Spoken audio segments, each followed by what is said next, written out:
आणि नैतिक याच्यावरती योगी आदित्यनाथ यांनी बोलू नये.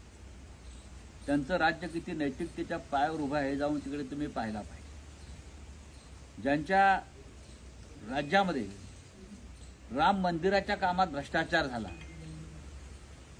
आणि राम मंदिरालाच गळती लागली, ते कोणत्या नैतिकतेच्या गोष्टी आम्हाला सांगतायत? सोडून द्यावं. चांदीवाल आयोगाने अनिल देशमुखांना क्लीन चिट दिले नाही असं उपमुख्यमंत्री देवेंद्र फडणवीस म्हणाले. मवियाचं सरकार असताना चांदीवाल आयोगाचा रिपोर्ट आला. निवडणुकांच्या काळामध्ये देवेंद्र फडणवीस कोणते कोणते चांदीवाले, सोनेवाले, लोखंडवाले अहवाल समोर आणतील आणि बोलतील त्याचा भरोसा नाही.